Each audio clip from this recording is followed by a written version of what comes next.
Alles klar. Okay. Aber es gibt zwei, ne? Nee, das hatten wir auch gesagt.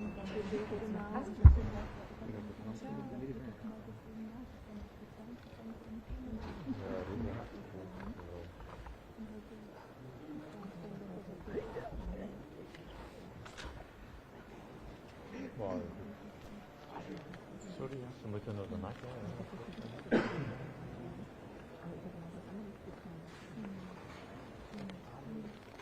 Waarom gezien, hè? It's a teamwork. Is it what I have? Sorry.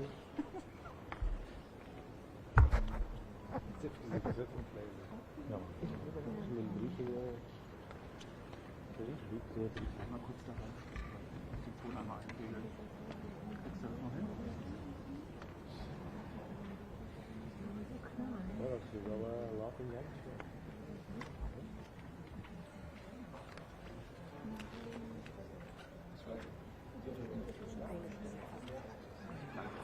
Das ist eine Institution. Vielleicht hinterlasse ich das dann für dich und schenke ich ihm.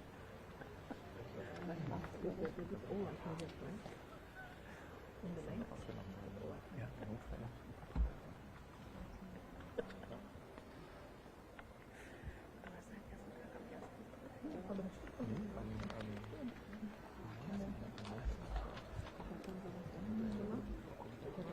Danke. Ja. Matthias? Matthias?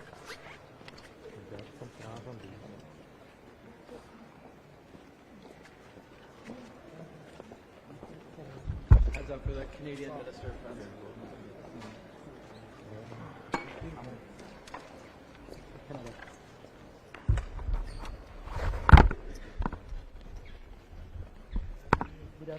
Good afternoon, everyone. My name is William Blair. I'm the Canada's Minister of National Defence. I'm very pleased to have the opportunity to be here in Brussels for the 19th Ukraine Defence Contact Group meeting, which will be taking place this afternoon.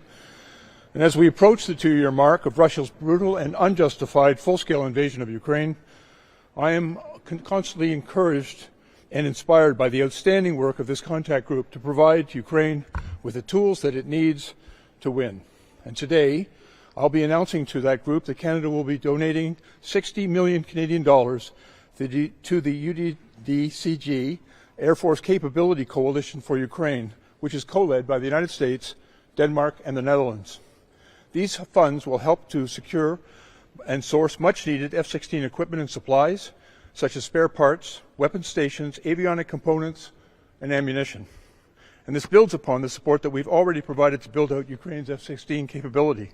As I mentioned at last spring's meeting, Canada is providing instructors, planes, and support staff to help train Ukrainian Air Force pilots in cooperation with Denmark and France. And that training is set to last from this month right through next year. More than 30 Ukrainian F-16 pilots are also undergoing language training at the Canadian Forces Language School. And these efforts, together with more than the 50 allied and partner countries coordinating military aid, are intended and will help Ukraine now and well into the future.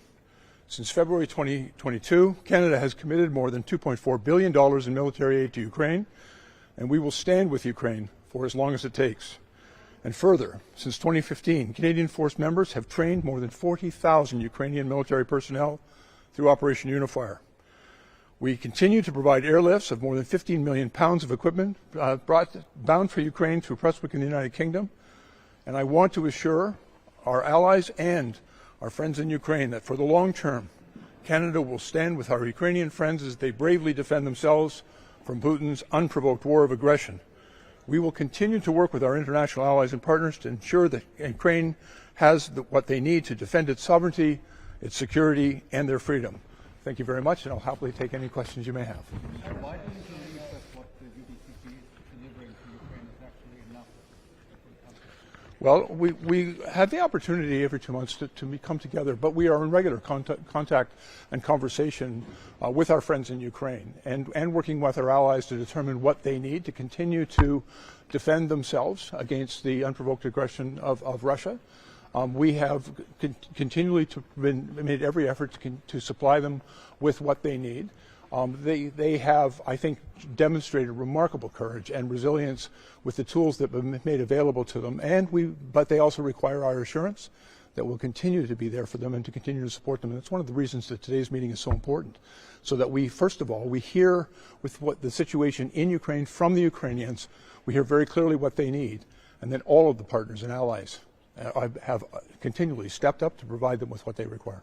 Minister, can you have your take on the current discussions among European allies that they might need unique shields of their own if should the U.S. drop out? There are very important discussions about taking place among all allies on precisely what capabilities are required. I'm not going to discuss any particular aspect of that, but I think we are extremely well led and well supported by the leadership of NATO and the commitment of the NATO partners to be there for each other in the mutual defense of each member of NATO and particularly for Europe.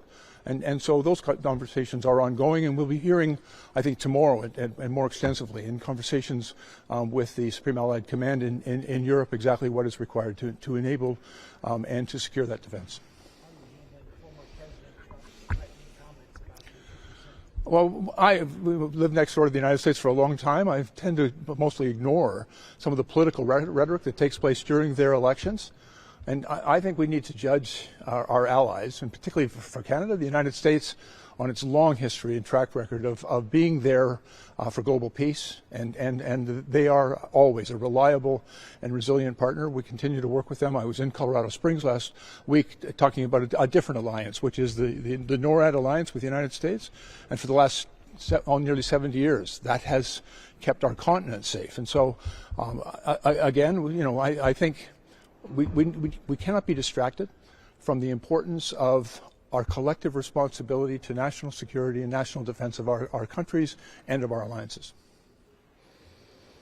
On Middle East, how concerned are you, especially Iran, behind most of the conflicts in Middle East, because they have so many militias? Yeah, well, I think like all countries, we're watching with great concern about what is transpiring in the Middle East, particularly with the renewed hostilities in the Rafah area of Gaza.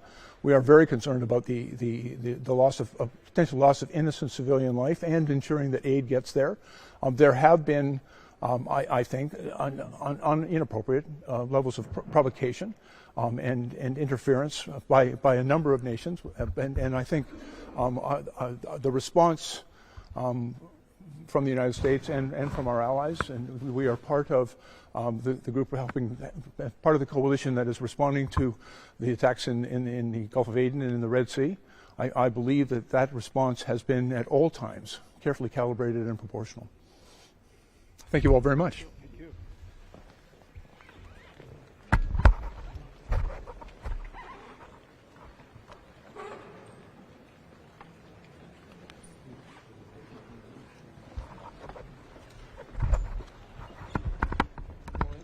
Good afternoon.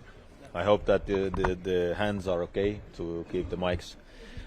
Yes, a bit closer. Okay, yes, thank you. No problem for me. So good afternoon. Today it is a very important day, and of course the main topic will be Ukraine. And as I see it, we are entering into the very critical phase, because the spring is coming, and Ukraine needs a clear signal, not only from us, but from all the members of the Rammstein group. And of course we've seen some positive news, but still there is a possibility for Ukraine to win the war or to lose the war.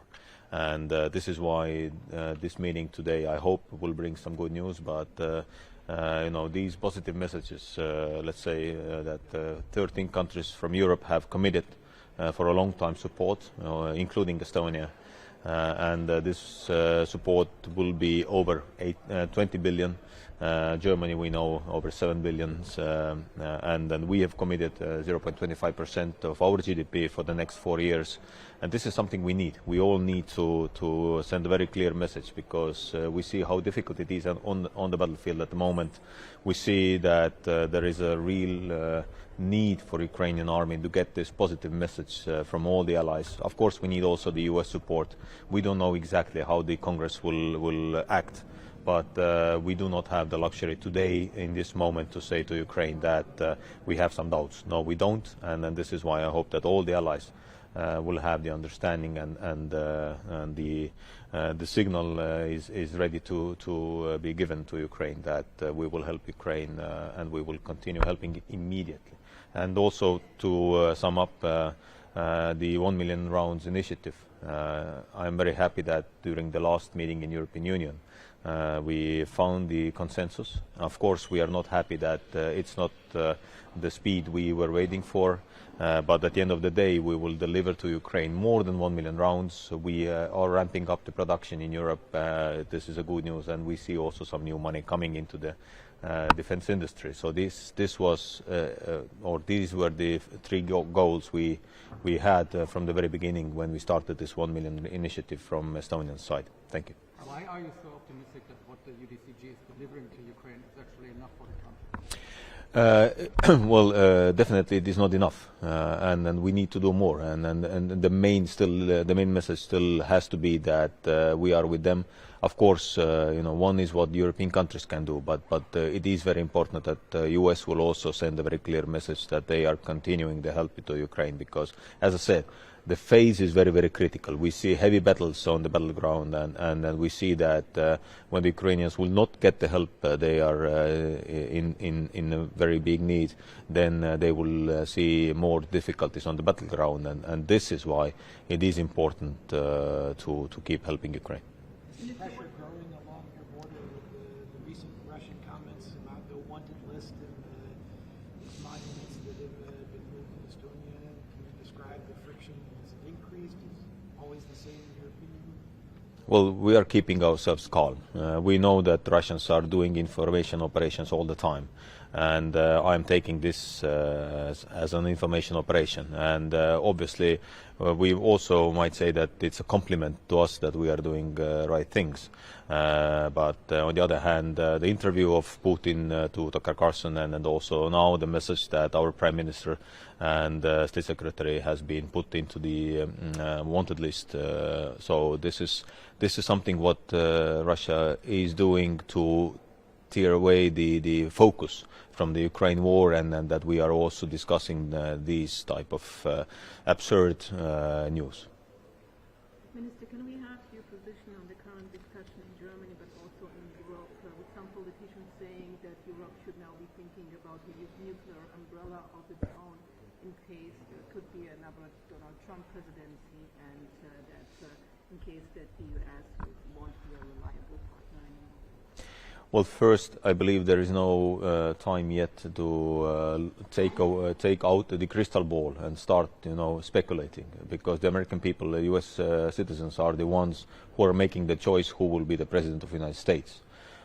Secondly, I truly believe that U.S. will not go out from NATO because as European allies are important to the United States, the same way United States is important to European allies, and stronger we are together. And I do not see any reason why we should take away this solidarity, this unity what we have inside of NATO, and we have been able to keep the peace in transatlantic zone for 75 years.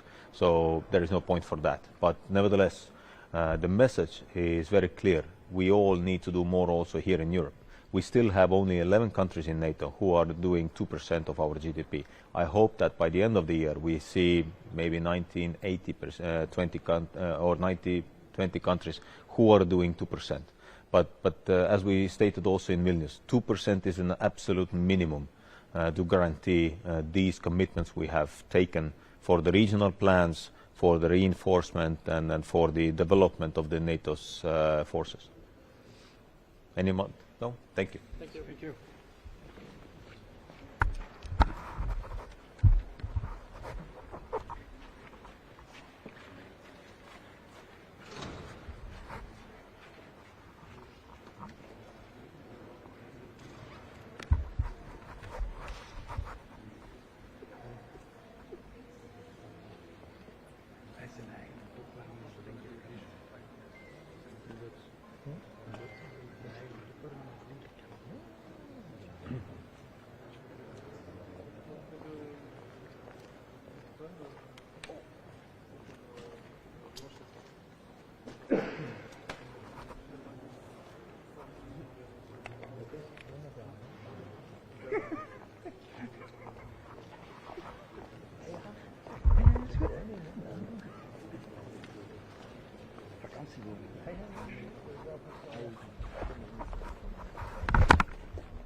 Schönen guten Morgen. Good morning. Ich komme gerne etwas näher. Ich habe keine Berührungsängste. Ja, wir stehen jetzt gleich vor dem Beginn des 19. Treffens im Rammstein-Format. Es geht um die Koordinierung der militärischen Unterstützung der Ukraine nicht nur jetzt, sondern eben auch als Langzeitaufgabe. Darum geht es jetzt in den kommenden Tagen. Jetzt sich, und das müssen wir uns bewusst machen, zum einen die Vollinvasion in die Ukraine durch Russland zum zweiten Mal und gleichzeitig aber auch die Annexion der Krim durch Russland zum 10. Mal. Das heißt, wir können festhalten, die Ukraine verteidigt sich jetzt gegen Russland seit 10 Jahren. Und damit wird noch einmal deutlich, dass Russland aktuell die größte Bedrohung im euroatlantischen Raum ist. In den letzten 2 Jahren haben wir vor allen Dingen und tun das auch jetzt über sogenannte militärische Soforthilfe gesprochen und sehr, sehr viel geleistet. Jetzt geht es um die Langzeitfähigkeiten, es geht um die Capability Coalitions. Und wir haben gerade das erste Ministertreffen der von Deutschland gemeinsam mit Frankreich im Co-Lead geführten Capability Coalition für Air Defense das erste Treffen gehabt und den Letter of Intent unterschrieben. Ein wichtiger Schritt mit 15 beteiligten Nationen, weil wir uns alle darüber im Klaren sind, dass Air Defense gerade auch jetzt eine wichtige Lessons learned aus dem Krieg gegen die Ukraine, den Russland führt. Air Defense ist eine zentrale Herausforderung, eine zentrale Fähigkeit. Und das wird auch in Zukunft so sein. Das heißt, das ist unsere Antwort auf einen lang andauernden Krieg in der Ukraine. Wir werden zeitgleich in der Panzerkoalition unter der Führung Polens als Co-Lead mitmachen. Auch das naheliegend, dass Deutschland als mitführende Nation im Bereich von Kampfpanzern und Kampffahrzeugen eine führende Rolle mitspielt. Wir übergeben inzwischen fast täglich als Bundesrepublik Deutschland militärische Ausrüstung an die Ukraine. Zuletzt noch mal ein 100 Millionen Euro Paket, das Generalinspekteur Breuer mit nach Kiew genommen hat bei seinem kürzlichen Besuch, bei dem er auch gleich Gelegenheit hatte, den neuen Oberbefehlshaber Sirski kennenzulernen. Ein ganz wichtiger Kontakt, der sofort hergestellt werden konnte. Insgesamt sind wir also sehr nah dran an dem, was in der Ukraine passiert und was die Ukraine braucht. Noch ein Wort zur Munition, das ist mir wichtig. Wir waren ja Anfang der Woche zusammen mit dem Bundeskanzler und der dänischen Premierministerin in Unterlüß in Niedersachsen zur Grundsteinlegung für eine neue Fabrik zur Produktion von 155 mm Artilleriemunition. Auch das eine Lehre aus diesem Krieg. Munition ist essentiell für die Einsatzbereitschaft der Bundeswehr, der NATO-Partner insgesamt, aber eben aktuell auch vor allem für die militärische Unterstützung der Ukraine. Und deswegen kann man es auf die Formel bringen, der Krieg in der Ukraine wird am Ende auch am Fließband in den Produktionsländern der Welt entschieden. Und Munition ist eine globale Mangelware. Und deswegen begrüße ich sehr den Schritt der deutschen Industrie, hier den nächsten Ausbauschritt vorzunehmen. Es ist ein wichtiger Schritt für mehr Versorgungssicherheit jetzt, aber vor allen Dingen auch in Zukunft. Und vielleicht dazu noch eine Zahl. Wir werden im Jahr 2024 für Munitionsausgaben einen Etat haben von 3,5 Milliarden Euro allein im Einzelplan 14. Das sind nie dagewesene Beträge. Und ich kann sagen, dass wir in diesem Jahr voraussichtlich etwa das 3- bis 4-fache an Artilleriemunition an die Ukraine liefern werden als im Jahr 2023. Also die Dynamik nimmt zu, was gut ist für die Ukraine und damit auch gut für uns.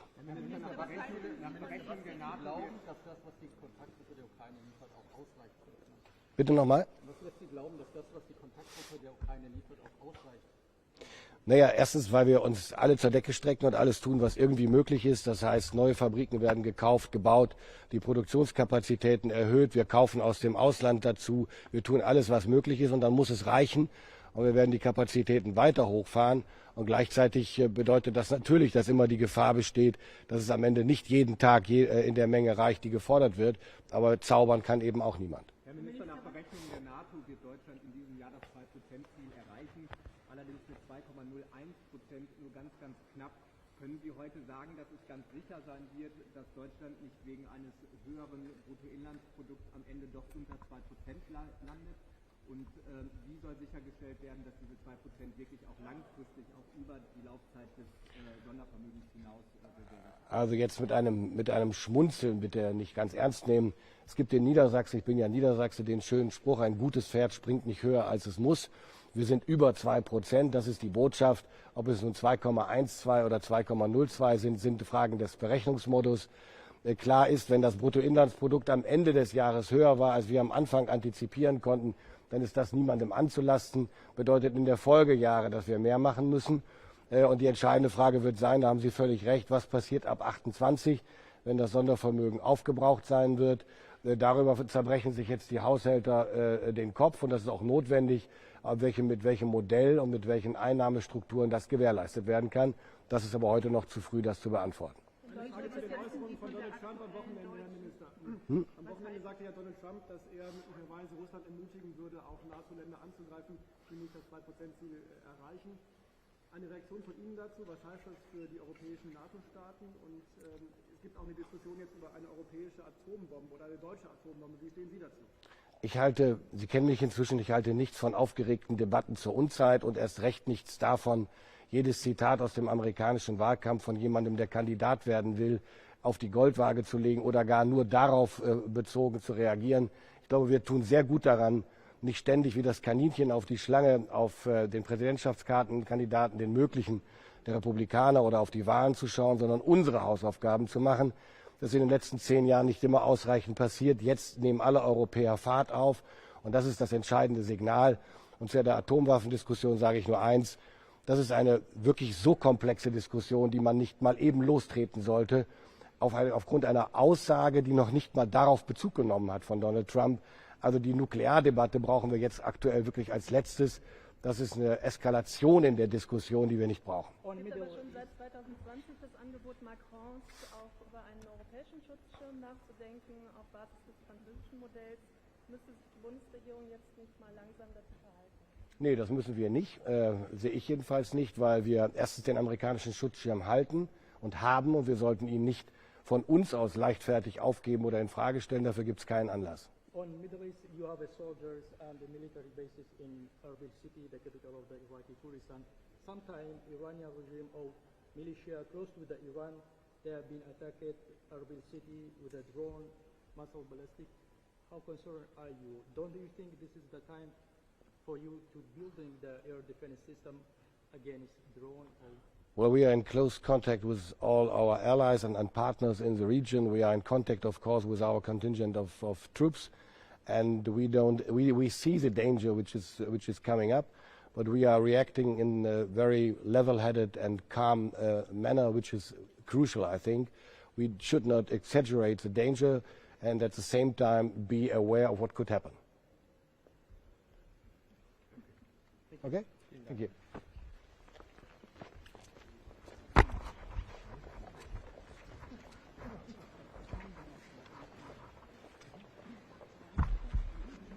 Sola.